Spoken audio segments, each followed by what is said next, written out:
Hello বন্ধুরা, প্রিয়া ইপসা কিচেনে তোমাদের সবাইকে স্বাগত। আজকে তোমাদের সাথে শেয়ার করলাম আলু ফুলকপির তরকারি।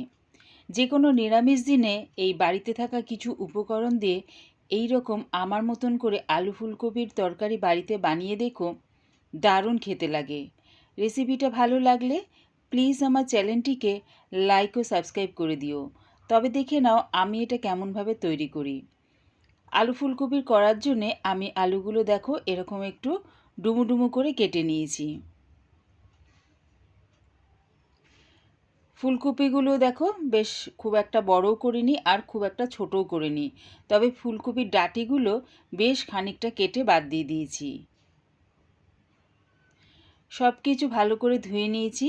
এবারে একটা বাটির মধ্যে খানিকটা জল নিয়ে 1 চামচ নুন দিয়ে ভালো করে মিশিয়ে নিলাম। এর মধ্যে ফুলকপিগুলো 5 মিনিটের জন্য চুবিয়ে রেখে দেবো। তাহলে কি হবে, যদি কোনো পোকা থাকে তাহলে ফুলকপি থেকে সেগুলো বেরিয়ে যাবে। তাই অবশ্যই ফুলকপির রান্না করার আগে কেটে নিয়ে নুন জলের মধ্যে একটু চুবিয়ে রেখে দিও।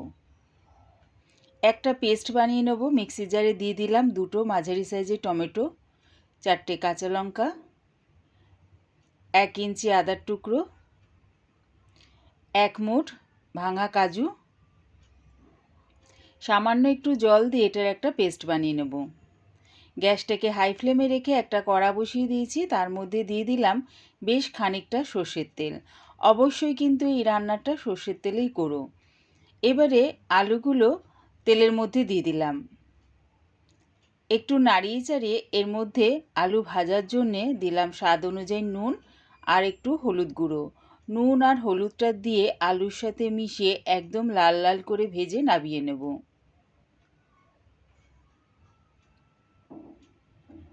দেখো আলুগুলো লাল লাল করে ভাজা হয়ে গেছে, এবার এগুলো নামিয়ে নিচ্ছি।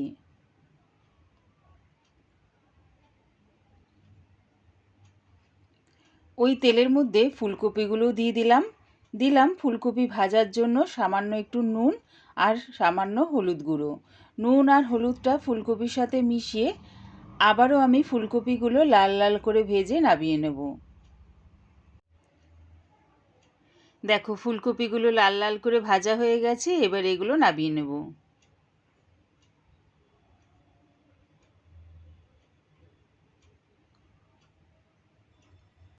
ওই তেলের মধ্যে আরও 2 চামচের মতন সর্ষের তেল দিয়ে দিলাম।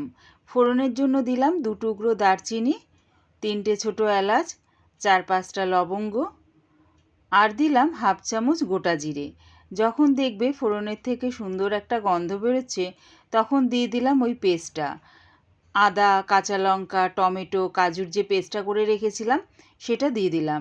সেটা একটু নাড়িয়ে চাড়িয়ে গ্যাসটাকে মিডিয়াম টু লোতে করে চাপা দিয়ে এটা হতে দিলাম। চাপা দিয়ে করলে কি হবে, দেখবে চারিদিকে ছিটকাবে না। কিছুক্ষণ পর চাপাটা খুলে দিয়ে দিলাম 1/2 চামচ হলুদ গুঁড়ো, 1/2 চামচ জিরে গুঁড়ো, 1/2 চামচ লঙ্কার গুঁড়ো আর দিলাম 1 চামচ ধনে গুঁড়ো। দিলাম স্বাদ অনুযায়ী নুন। সামান্য একটু মশলা ধোয়া জল দিয়ে মশলাটাকে আবারও ভালো করে কষিয়ে নিচ্ছি। একটু নাড়িয়ে চাড়িয়ে চাপা দিয়ে এটা আবারও কষতে দিলাম। কিছুক্ষণ পর চাপাটা খুলে দেখে নিচ্ছি। দেখো মশলাটা কিন্তু বেশ ভালোভাবে কষানো হয়ে গেছে। এবারে এর মধ্যে দিয়ে দিলাম কড়াইশুঁটি আর দিলাম আগে থেকে ভেজে রাখা আলু আর ফুলকপিটা। সব কিছু মশলার সাথে ভালো করে মিশিয়ে নেব 1 মিনিট ধরে। দেখো 1 মিনিট ধরে মশলার সাথে সব কিছু ভালো করে মিশিয়ে নিয়েছি। এবারে দিয়ে দিলাম বেশ খানিকটা জল।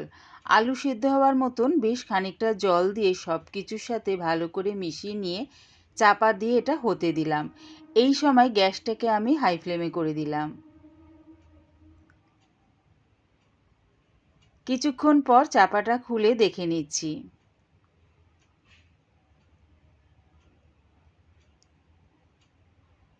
দেখো আলুটা কিন্তু বেশ ভালোভাবে সেদ্ধ হয়ে গেছে আর জলটাও বেশ খানিকটা কমে গেছে।